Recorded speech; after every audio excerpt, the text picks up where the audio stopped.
예, 안녕하십니까. 층간소음 이사할 때 체크할 사항 몇 가지에 대해서 오늘은 말씀을 좀 드리겠습니다. 소음 박사 TV입니다. 우리가 흔히 이 층간소음이라는 어떤 부분 자체를 가지고 피해를 받고 있을 때, 과연 내가 이사를 계획하시는 분들이 많은데, 이사를 계획할 때도 여러 가지 어떤 문제점들이 이제 도출이 되고는 있습니다. 과연 내가 이사할 아파트는 괜찮을까? 그리고 혹시 거기서도 피해를 당하면 괜히 어떻게 해결해 나가야 될까? 또 이사 갈 수 있을까? 이런 어떤 막연한 두려움들. 그리고 또 한 부분 자체는 내가 이렇게 위층 때문에 피해를 당하고 있는데, 너무 분해서 이사 가기는 너무 힘이 들다. 이런 어떤 부분들도 있지만은, 그 다음에 새로운 사람들이 이사를 왔을 때, 나와 같은 어떤, 부분들, 이런 피해를 겪으면 어떻게 할까? 이런 어떤 여러 가지 어떤 번민이라든가 걱정이라든가 고민들이 많이 생기는 부분들입니다. 자, 그런데 여러분들 여기서 기억하셔야 될 것은, 본인이 층간소음으로서 너무 심각한 피해를 받을 때는 분명하게 이사도 고려하는 것이 층간소음에서 벗어나는 하나의 방법이다라는 부분은 분명하다라는 겁니다. 그렇다고 무조건 이사해라라는 것은 아니고요. 이 이사라는 부분 자체는 도저히 내가 여기서 정말 죽을 것 같거나 아니면 이곳으로 인해서 너무 살인의 충동이 들거나 이런 위험한 요소에 빨간불이 들어왔을 때는 충분하게 고려를 하셔야 된다라는 부분들이고, 그리고 이사를 했을 때 오늘 이제 그런 부분들을 한번 따져볼 것인데, 그리고 또 이사 올 사람들, 나 이외에 다른 사람이 내 집으로 이사를 올 때 이 사람들이 피해를 당하면 어떡할까라는 어떤 이런 두려움들. 근데 그런 두려움들은 조금 차후하셔야 된다라는 겁니다. 왜냐하면 이 소음이라는 것은 말 그대로 주관적이다라는 부분들입니다. 굉장히 어떤 주관적인 부분들이 있기 때문에 내가 지금 피해를 당하고 있지만은 새로 오는 사람은 피해가 전혀 없을 수도 있다라는 부분들이죠. 그래서 여러분들 그런 부분들은 여러분들의 책임이 아니기 때문에 그걸 너무 걱정하실 필요는 없다라는 부분들입니다. 자, 오늘은 그래서 이사를 내가 할 때 그러면 과연 어떤 부분들을 좀 체크하면 좋을까라는 부분들을 포인트로 해서 한번 살펴보겠습니다.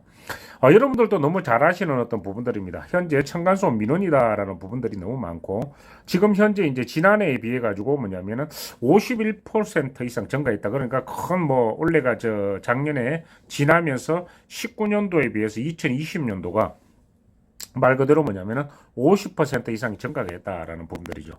쉽게 말하면 15년도에 비해서 2020년도가 말 그대로 뭐냐면은 50% 이상이 증가가 했다라는 부분들이죠. 쉽게 말하면 이런 층간소음 이웃사회 센터에서 굉장히 역할들을 잘하고는 계시고 노력을 하고 있지만은 여러 가지 어떤 환경적인 여건들 이런 어떤 부분들 때문에 현재의 문제도 생기고, 그 다음에 여기에 따라 가지고 뭐냐면은 한계점도 와 있다라는 것은 분명하다라는 거죠. 그래서 이런 어떤 부분들이 현재 계속 지속될 것이다 올해도라고 이제 보여집니다.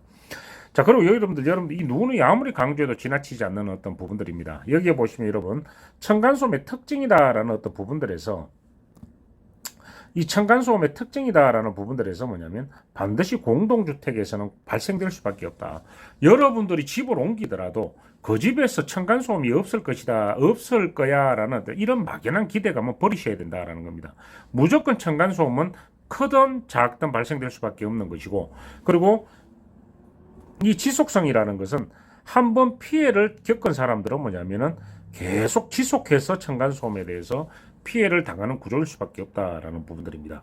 이 부분 자체는 저희들이 큰 20년 가까이 하면서 예외 없이 진행되었던 부분들이다라는 겁니다. 흔히 이제 좀 전문적인 용어로 간다면은 칵테일 파티 효과다. 그래서 이전 강의에서 한번 말씀을 몇 번 드렸었습니다. 그래서 이 어떤 용어가 의미하는 부분 자체를 우리가 층간소음에 투영해서 봤을 때 이 부분 자체는 그대로 지속된다라는 부분들입니다.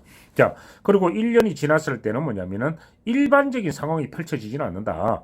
위층 사람 얼굴만 봐도 폭행과 살인이 발생되는 상황이기 때문에, 아니면 이사를 생각한다라는 자체는 벌써 이런 상황이 왔고, 그리고 이 부분 자체에 어떤 하기는 불가능한 상황이고 어렵다 보니까 뭐냐면은 해서는 안 되는 일이다 보니까 이 부분 자체를 피해서 내가 좀 심정적으로 조금 안정을 취하기 위해 가지고 집을 옮겨야 되는 상황이다. 그렇다고 흔히 층간소음 피해를 안 겪어보신 분들은 전원주택으로 가면 되지라는 정말 여러분 해서는 안 된 말들을 하고 있는데, 이러기도 쉽지 않는 부분들인데, 과연 그렇다면 내가 집을 이사를 할 때 어떤 부분들을 좀 고려를 해야 되는 것인가라는 부분들을 지금부터 이제 한번 살펴보자라는 부분들입니다. 자, 여러분들 여기 오시면 총 한 6가지 정도를 가지고 한번 말씀을 좀 드리겠습니다. 이사 전에 요 기본적인 6가지 정도라도 반드시 체크를 좀 하고 들어가시는 게 좋다라는 겁니다. 여러분들이 먼저 이사할 아파트의 가격을 보시는 것도 좋지만 가격보다는 여러분 거기에 도취되기 시작을 하시면은 실질적으로 여러분들이 지금 당하고 계시는 이 층간소음을 잊어버릴 수가 있다. 아, 새로운 집은 괜찮을 것이야.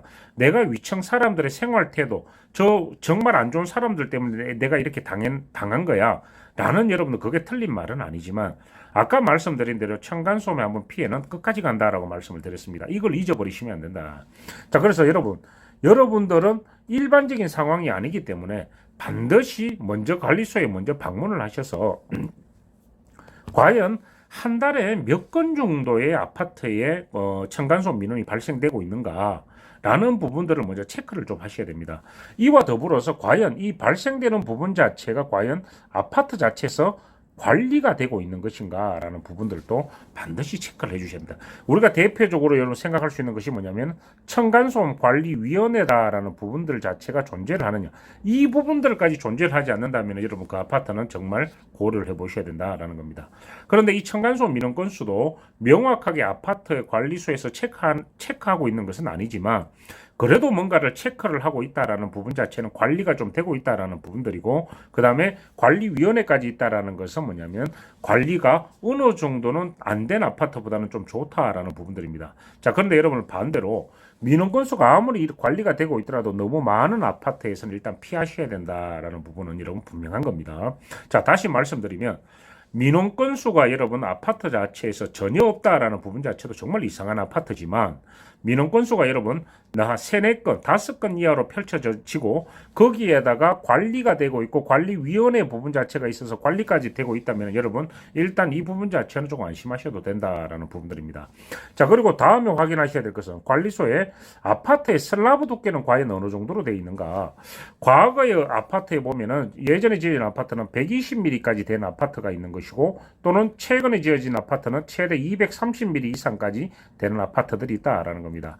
자, 여러분들이 구아파트, 그러니까 여기서 말씀드리는 구아파트라는 것은 뭐냐면 2004년 이전에 뭐냐면 준공된 아파트들 말하는 것인데 이런 아파트일 경우에는 여러분 슬라브 두께가 그래도 150mm 이상 정도는 확인하시는 게 좋은 것이고 최근 아파트에서는 못해도 뭐냐면은 210mm 이상 정도는 되어야 된다라는 부분을 반드시 체크를 하시고 들어가셔야 된다라는 부분들입니다. 여러분 이 부분 자체에서는 이 부분을 관리소에서는 무엇보다도 확인하시는 게 좋다라는 겁니다.